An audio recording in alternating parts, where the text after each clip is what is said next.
Bueno, continuamos acá en Vladimir a la Una y estábamos conversando con el economista petrolero Rafael Quiroz.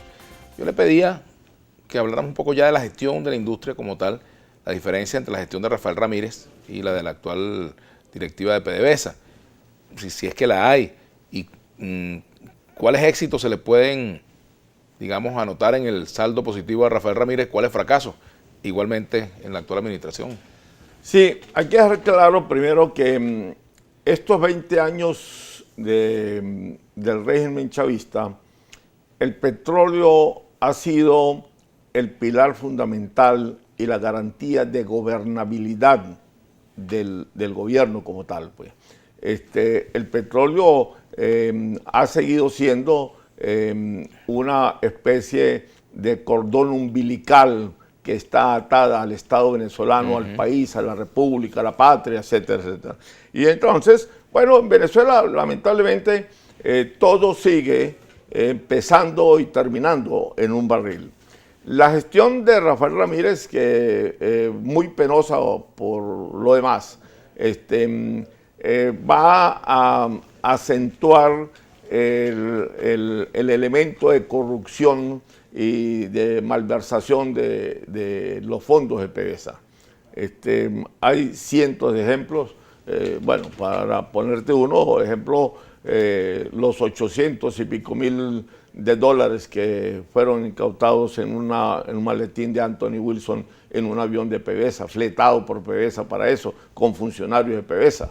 Bueno, de eso nunca explicó Rafael Ramírez, y ese estoy seguro que no fue el único maletín. Hubo varios maletines antes de ello y después de ello. Entonces, estoy asomando un solo ejemplo. Y eso se le ha dado continuidad. Solamente con Rafael Ramírez, por supuesto, era mucho más remarcada y mucho más visible porque teníamos una producción de 2.4 y 2.8 millones de barriles. Entre esa cantidad se manejó desde el 2004 hacia acá. Es más, en el 2004, 3.2 millones de barriles. Y total que Rafael Ramírez tuvo mucho más finanzas, mucho más ingresos petroleros que hoy en día Quevedo. Y Rafael, por supuesto, tenía mayor experiencia y conocimiento en el tema del petróleo. Venía del directorio, venía del Ente Nacional del Gas, era ingeniero mecánico, etcétera, etcétera. El problema actual de Quevedo y de toda su directiva es que una buena parte son militares que no conocen absolutamente nada del petróleo, que no habían leído ni se habían formado en el tema del petróleo y desconocían, por supuesto, incluso por dónde se entraba y por dónde se salía la PDVSA. Entonces, y eso viene también a acentuar un poco, por supuesto, la vena de desprofesionalización de PDVSA, porque se utilizan profesionales que no están aptos para eso, que no fueron formados para eso, que por lo demás siguen demostrando una gran ignorancia en el tema de los hidrocarburos. Quevedo, yo no le quito, por supuesto, los méritos que pueda tener en el aspecto militar, pero el hecho cierto es que ha sido torpe para ello, empezando que a sus inicios se inauguró ofreciendo un crecimiento, un aumento de la producción de petróleo en 1 millón de barriles, fortalecido en una falsa premisa, para mí, falsa porque si no pudo hacer esto con respecto a la premisa era que como él había construido 1 millón de viviendas durante un año, entonces podía, por supuesto, aumentar la producción de petróleo de 1 millón, pero diario, ¿no? El momento de 1 millón diario durante un año.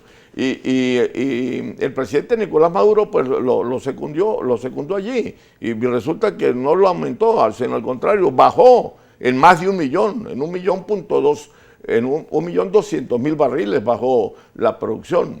Entonces eso le mostró a él, por supuesto, del desconocimiento profundo que él tiene, porque no es lo mismo construir una casa sobre el terreno a buscar 1 millón de barriles a 650, a 6.500 metros, que es el promedio de profundidad de los pozos en Venezuela.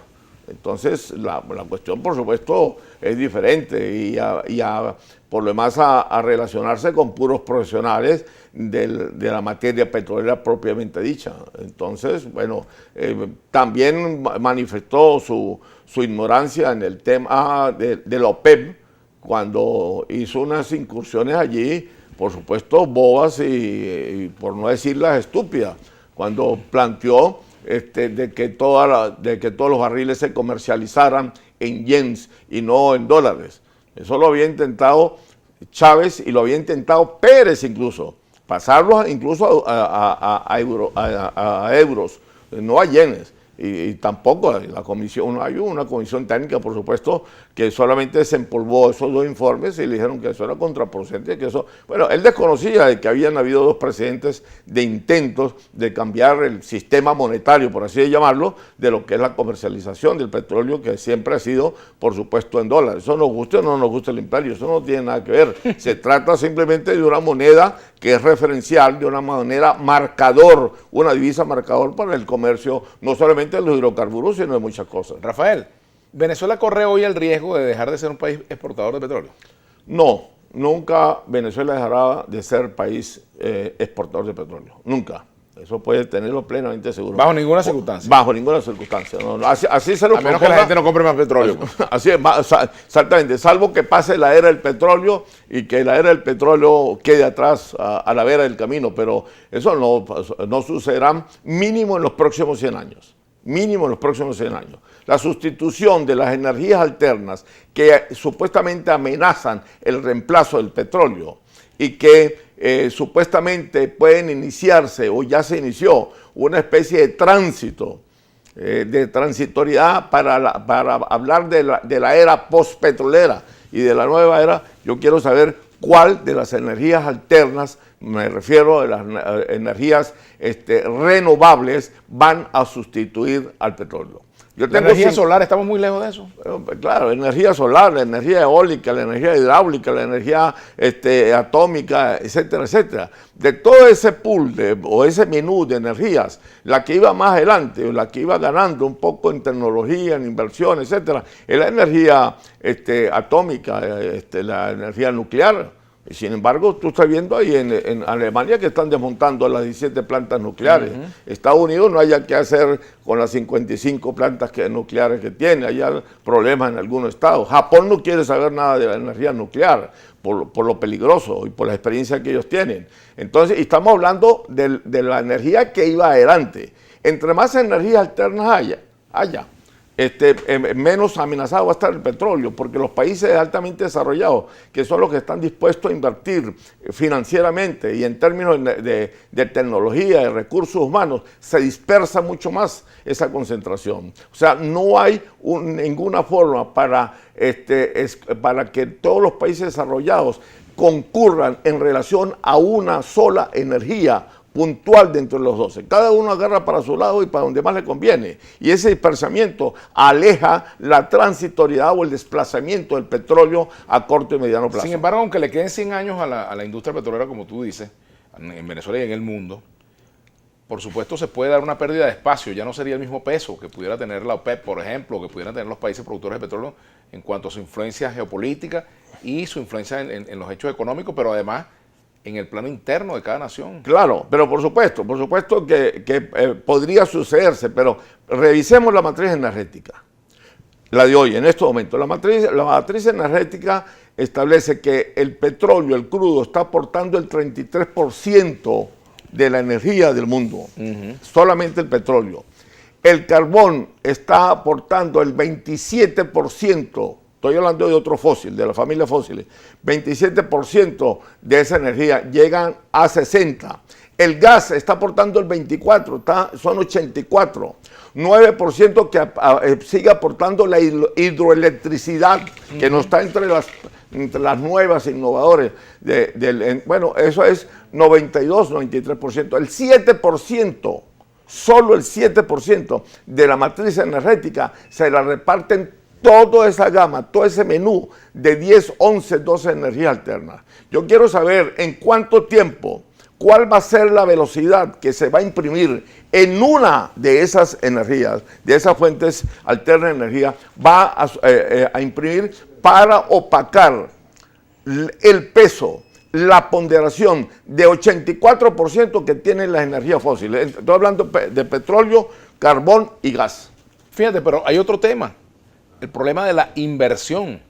Por ejemplo, en el caso de Venezuela se necesitan unas grandes inversiones para recuperar la industria, pero en el caso de invertir en el cambio de patronos de producción de energía para impulsar las nuevas tecnologías, las energías más vinculadas a la defensa del ambiente, eso cuesta plata, ¿no? Por supuesto, requiere de grandes inversiones.